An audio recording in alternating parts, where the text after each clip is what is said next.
Hello दोस्तों, स्वागत है आप सबका हमारे यूट्यूब चैनल पे। आज की कहानी राजेश साहू की है, जो कि उड़ीसा के एक छोटे से गांव में रहने वाले हैं। बात 2017 की मई महीने की है, जब बहुत जोरों की गर्मी पड़ती थी। उस समय सबके सिर पर आईपीएल का खुमार चढ़ा रहता है। मैं भी आईपीएल देखकर सोने के लिए लगभग 12 बजे जाने वाला था, लेकिन गर्मी के कारण मैं अकेला छत पर खटिया लेकर सोने चला गया। इतनी गर्मी थी कि नींद भी मुझे जल्दी नहीं आ रही थी। बड़ी मुश्किल से मैं सो पाया था। रात को लगभग 1:30 से 2 बजे मुझे कुछ रोने की आवाज़ सुनाई दी। मुझे लगा जैसे कोई बच्चा रो रहा होगा, इसलिए पहले तो मैंने ध्यान नहीं दिया, लेकिन जब मैं पूरी तरह से जाग गया, मुझे आवाज़ बड़ी जोर से सुनाई देने लगी। और तभी मैंने गौर से सुना तो वो आवाज़ किसी बच्चे की नहीं लग रही थी, वो आवाज़ किसी महिला की लग रही थी। फिर मैंने उठकर देखने की सोची। अंधेरा होने के कारण मुझे मोबाइल नहीं मिल रहा था। कुछ देर अंधेरे में हाथ फेरने के बाद मुझे खटिया के नीचे मोबाइल मिल गई, जो कि खटिया के नीचे गिर गया था।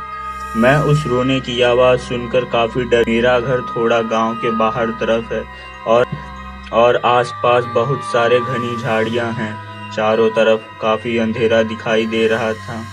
तभी मैंने मोबाइल की फ्लैश लाइट ऑन कर दी और उन झाड़ियों की तरफ देखने की कोशिश की, तो मुझे कुछ ज़्यादा तो नहीं दिखाई दे रहा था, लेकिन जितना कुछ दिखाई दे रहा था वो काफ़ी डरावना था। मैंने देखा कि एक औरत सफ़ेद साड़ी में थी और पेड़ की डाली पर बैठकर रोने की आवाज़ कर रही थी। मेरी धड़कन काफ़ी जोर से धड़क रही थी। फिर मुझे ऐसा लगा कि वो मेरी तरफ घूर रही है।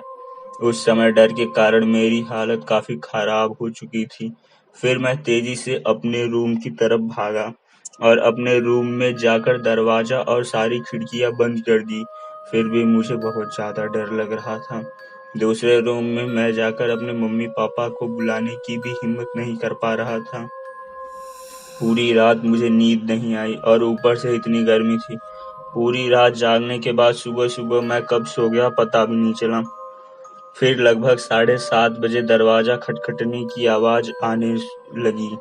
जब मेरी नींद खुली तो रूम में अंधेरा था, क्योंकि रात को मैंने सारे खिड़की और दरवाजे बंद कर दिए थे। जब मैंने दरवाज़ा खोला तो मेरी मम्मी थी। वो पूछी, इतनी लेट तक क्यों सो रहे हो? मैंने घरवालों को अपनी सारी याद बीती घटना सुना दी। फिर मेरे पिताजी ने कहा कि वहाँ पर कुछ आवाज़ें उन्हें भी बार-बार सुनी हैं और 1-2 बार तो उन्होंने उस डरावनी औरत को भी देखा है। आज उस बात को 2 साल से ज़्यादा हो चुके हैं, लेकिन अभी तक मैं उस रात को नहीं भुला पाया हूँ और उस दिन से मैं छत पर भी सोने नहीं गया। तो बढ़ते हैं अपनी अगली कहानी की तरफ। आपका इंतजार एक भयानक रात कर रही है। ऐसी रात जो चीख की गूंज से सहमी हुई है। पेड़ पौधे सब शांत हैं और घना अंधेरा किसी शैतानी रूह के आगमन का संदेश पहुंचा रहा है। भयभीत साया जो रोंगटे खड़े कर दे। यह कहानी रजत की है। रजत वह लड़का जिसका जीवन मात्र सुंदरता और धन के समीप रहा।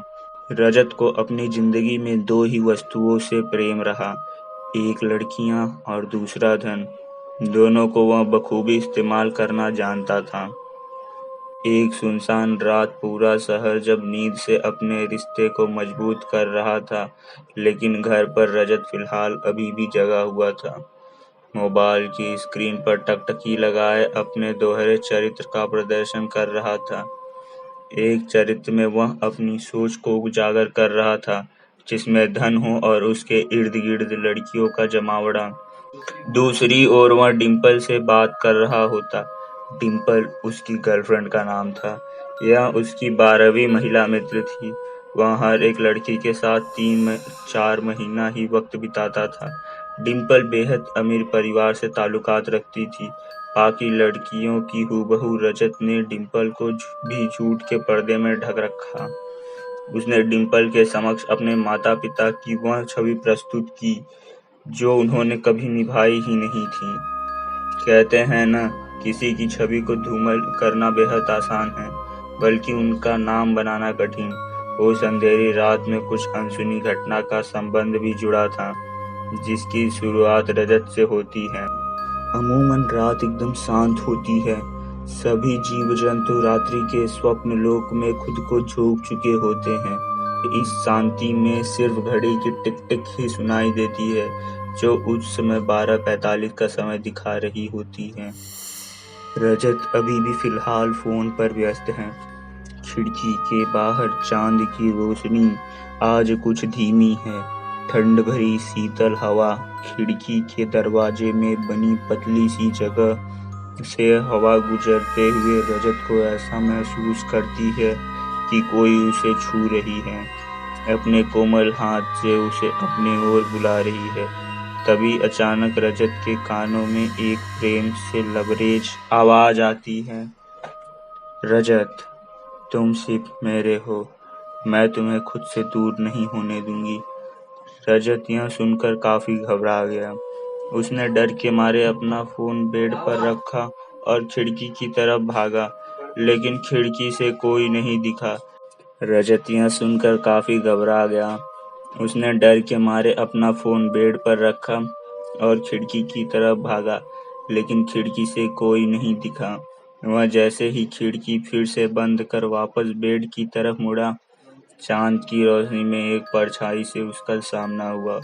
उस परछाई का एक हाथ उसके गर्दन को दबोचा और उसे फर्श पर कुछ इंच ऊंचाई पर लाकर नीचे जमीन से फर्श पर जोरों से पटक कर फर्श की धूल पर लाकर डाल देती है।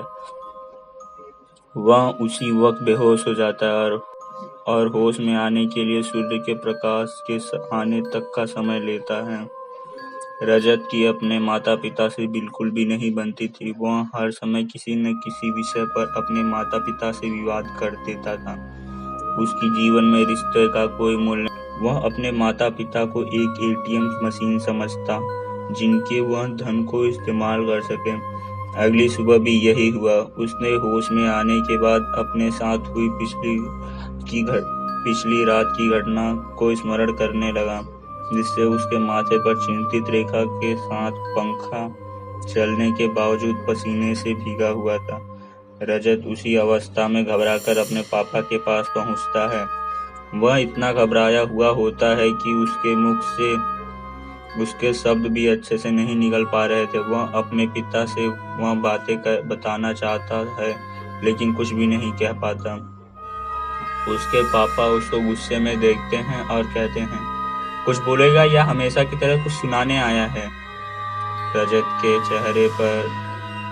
चेहरे के भाव अब डर की जगह गुस्से में बदल गए और उसी स्थिति में वह अपने पापा को सुना दिया और गुस्से में वह घर से निकलकर अपने कॉलेज पहुंचा, जहां उसका इंतजार उसके दोस्त और डिम्पल कर रही थी। उन दोनों को उसने अपने साथ हुई घटना को बताया। उसके दोस्त ने कहा, तेरा कोई वहम होगा भाई, कोई लड़की तेरे को कैसे उठा सकती है, वह भी एक हाथ से। यह बात कहते ही रजत का दोस्त और डिम्पल जोर से ठहाके मारने लगे। यहाँ मेरी जिंदगी लगी हुई है और तुम बेशर्म के जैसे हंसे जा रहे हो। रजत दबी सहमी आवाज में कहता है, अरे तू इतना क्यों डर रहा है, सब ठीक हो जाएगा। रजत के दोस्त ने उसे सांत्वना देते हुए कहा, लेकिन रजत ने अपने मन में यह ठान लिया था कि वह अब घर में नहीं रुकने वाला।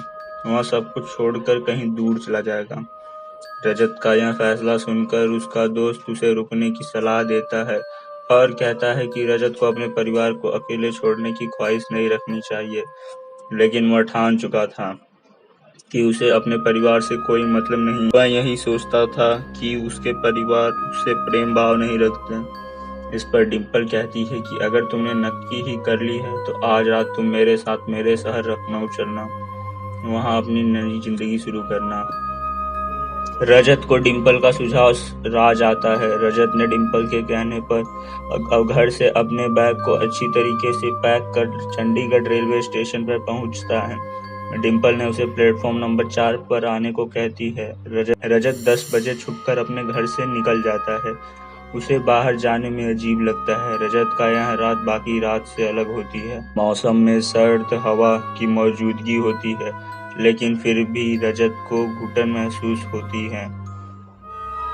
जैसे ही समय का पहिया रात के 12:45 बजे पहुंचता है, प्लेटफॉर्म पर एक ट्रेन की एंट्री होती है।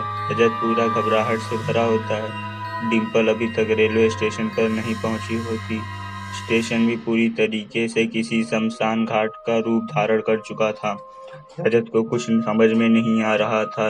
डिम्पल का इंतजार करते हुए उसने इधर उधर हर दिशा में अपने आंखों को दौड़ाया, लेकिन डिम्पल नहीं दिखी। भी फिर से एक ध्वनि रजत के कानों में गूंजती है, रजत, मेरा इंतजार कर रहे हो?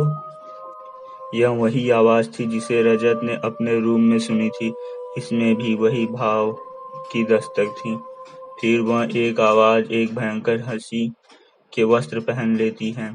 रजत अपना होश खो चुका होता है। तभी वो आवाज ट्रेन का दरवाजा खोलकर उसके सामने आती है। यह कोई अन्य नहीं बल्कि डिम्पल होती है। रजत डिम्पल को देखकर लंबी सांस लेता है। वह जल्द से उसका हाथ थामे ट्रेन पर बैठ जाता है, लेकिन ट्रेन के मीटर का देख वह घबराहट की अवस्था में पहुंच जाता है। ट्रेन में कोई अन्य नहीं होता। रजत डिम्पल से इस बारे में पूछता है तो डिम्पल उसे कहती है कि यह ट्रेन स्पेशल है, जो केवल एक ही बार चलती है हफ्ते में। जिस डब्बे में वो बैठे हैं वह महंगा है, इसलिए कम लोग ही सफर करते हैं। रजत डिम्पल की बात मान लेता है और ट्रेन में घुसते ही डिम्पल उससे कहती है कि उसे बाथरूम जाना है तो रजत अपने सीट पर बैठ जाए। रजत जैसे जैसे अपनी सीट पर जा रहा होता है, उसे कुछ जानी पहचानी कई लोगों की बात सुनाई देती है, जिससे वह कभी अवगत होता है। उसने वही आवाज पहले भी सुनी होती है। उसे लगता है कि वह काफी थक गया है, इसलिए खाली ट्रेन में से आवाज आ रही है। वह एक सीट पर बैठने के लिए पहुंचता है तो वहां एक लड़की घूंघट तोड़े जोर से आंसू बहा रही होती है।